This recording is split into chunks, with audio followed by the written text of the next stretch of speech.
انت لازم تكسب معايا النهارده من خلال الحلقه اللي انا هشرحها النهارده. دي الحلقه بتاعت النهارده، حلقه تعليميه وحلقه في نفس الوقت هتكسب منها ان شاء الله باذن الله، وهتبقى حلقه مفيده جدا. والناس اللي هي عايزه تعمل قناه على اليوتيوب، قناه شورتس، الناس اللي مفيش عندها محتوى، مفيش عندها فكره، انا النهارده جايب لك فكره. فكره بسيطه جدا، ان انت ازاي هتعمل قناه شورتس على اليوتيوب، ازاي هنستخدم برنامج الايميلات الوهمية، ازاي هنستخدم شات جي بي تي، ازاي هنستخدم كانفا، ازاي هنعمل قناة شورتس على اليوتيوب من خلال المسابقات او الكويز اللي هي المسابقات. طيب احنا النهاردة حلقة مختلفة، حلقة فيها مكسب ان شاء الله بإذن الله. انت هتكسب معايا النهاردة لو طبقت الحاجات اللي انا بعملها دي بالظبط. طيب النهارده انا هعلمك ازاي تعمل فيديوهات قصيره من خلال كانفا. هنستخدم كانفا النهارده. الناس اللي ما تعرفش كانفا، كانفا ده يعني من الحاجات الجميله جدا اللي كل الناس بتستخدمها. طيب يلا بينا ندخل في الشرح على طول. واول حاجه نقول بسم الله، هنفتح جوجل. وبعد كده انا هوريكم اليوتيوب الاول، القنوات الشورتس دي بتحقق ايه، وهوريكم قناه للكويز، القناه ديت بتكسب قد ايه. ويلا بينا زي ما شفنا دلوقتي هنفتح صفحه جوجل ونكتب يوتيوب، او هنفتح اليوتيوب على طول. ودلوقتي زي ما انتم شايفين في السيرش هنكتب قناه مثلا كويز. شوف ظهر لنا قد ايه في السيرش كويز، قنوات كتير جدا بتكسب وبتربح ملايين من الكويز.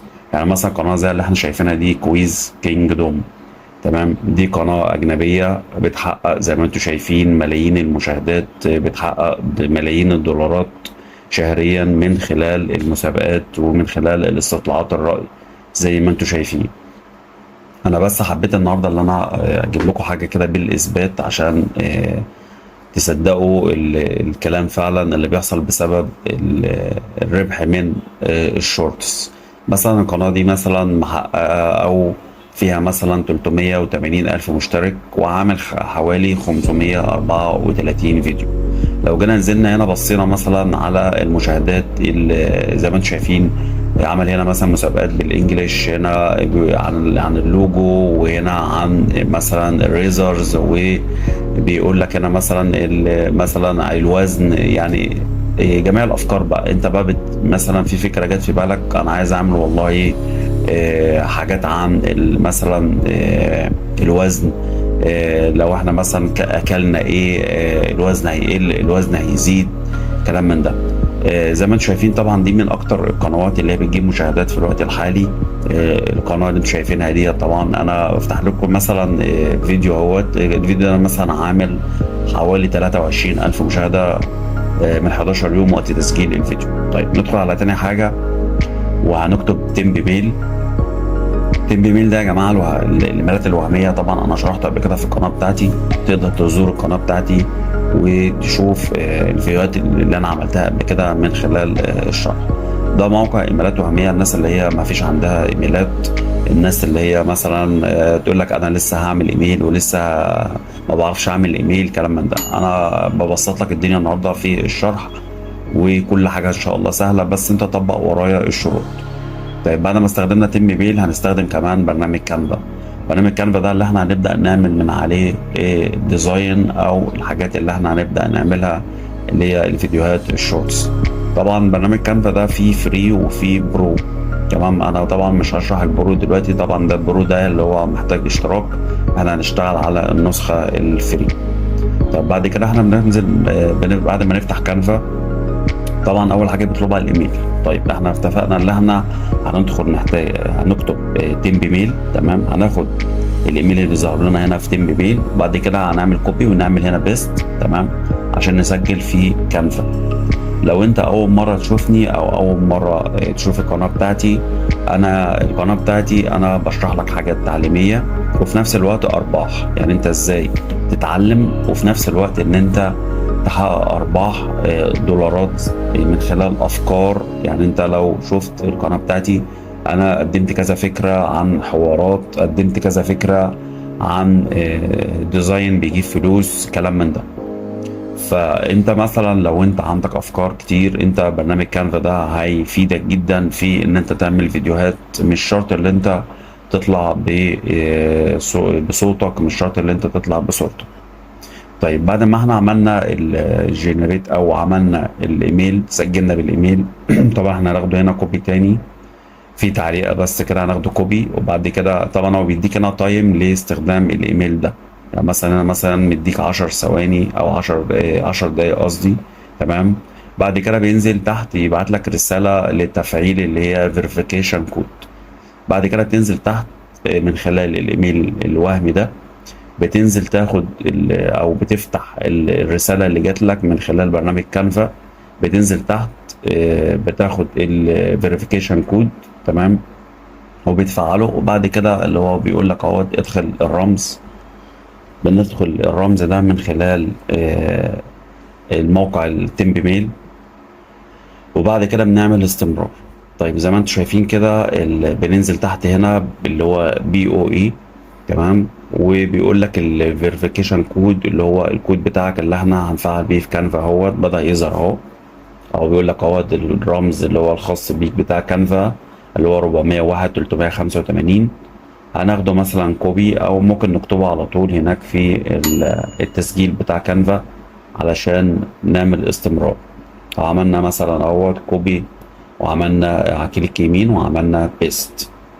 بعد ما بنخلص طبعا ده تسجيل بسيط جدا، بنبدأ ندخل على آه، ال- المنصة الجميلة جدا اللي هي منصة كانفا. اللي انت مثلا في واحد مثلا فتح محل عايز يعمل لوجو للمحل بتاعه، حد عنده براند، اي حاجة انت عايز تصنعها، اي حاجة عايز تخترعها موجودة في كانفا.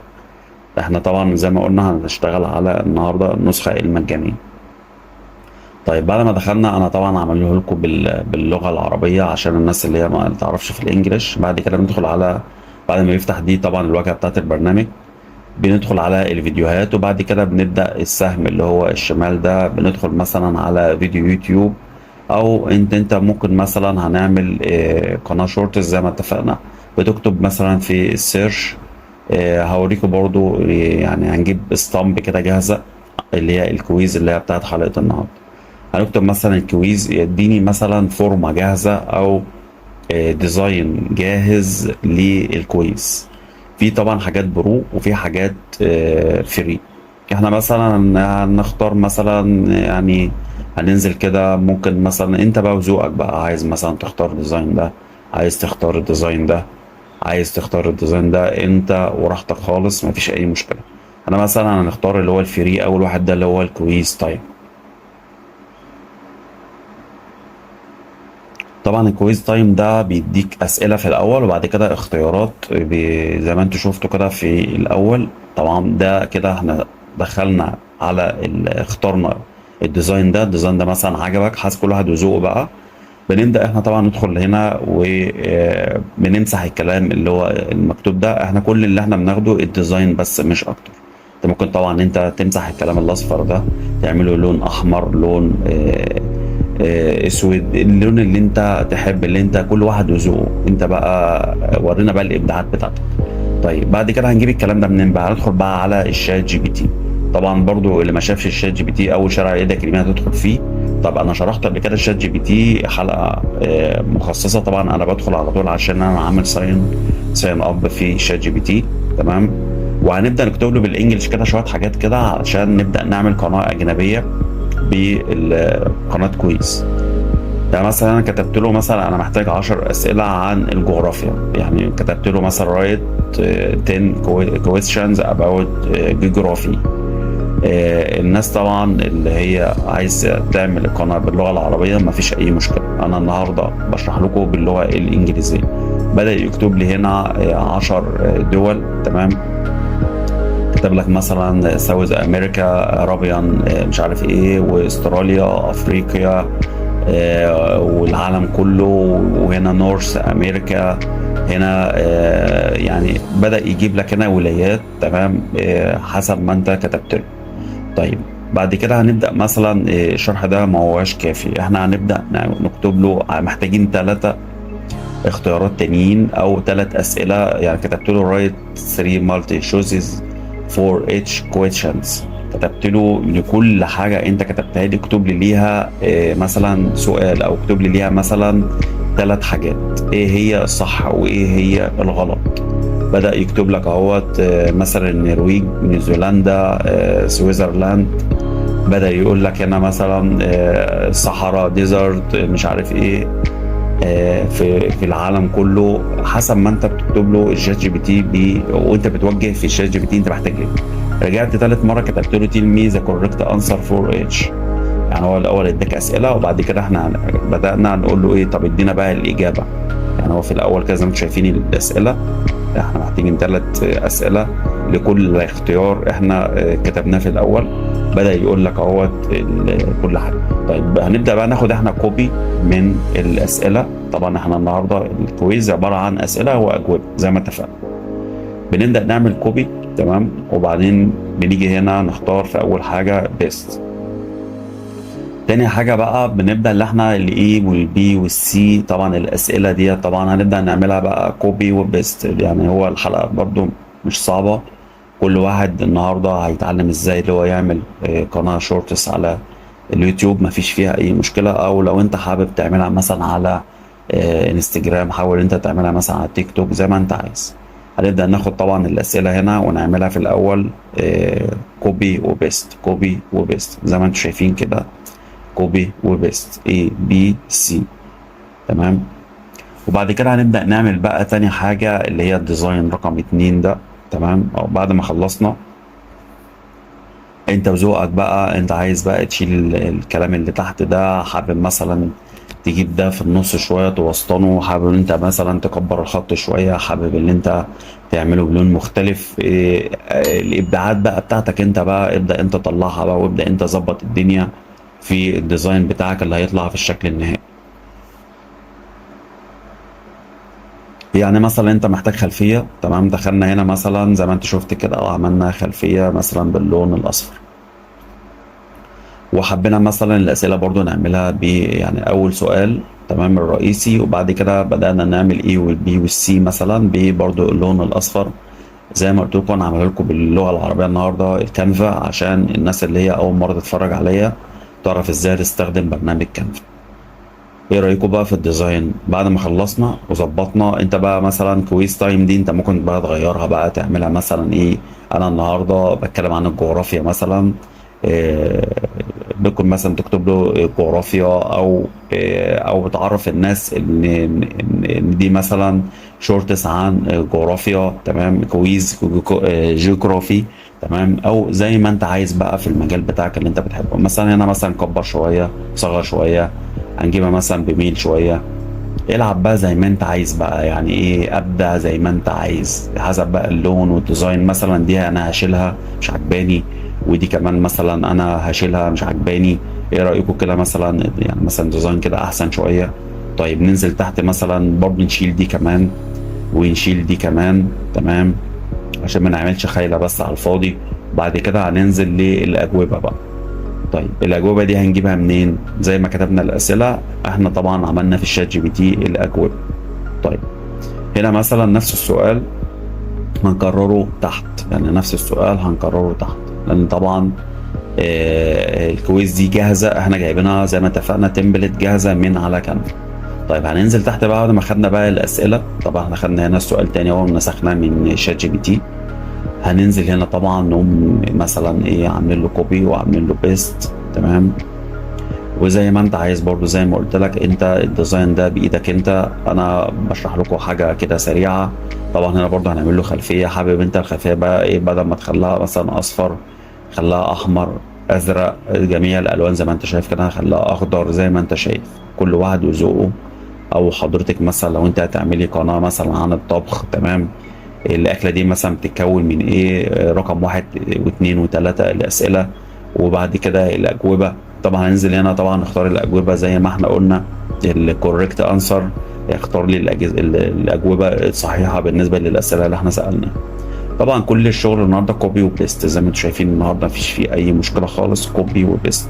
هو حتى هنا موري لك الكوريكت انسر، الاسئله او الاجابه الصحيحه بالنسبه للاسئله اللي احنا سالناها فوق. مثلا هنا قال لك السعوديه، هنا قال لك النايل.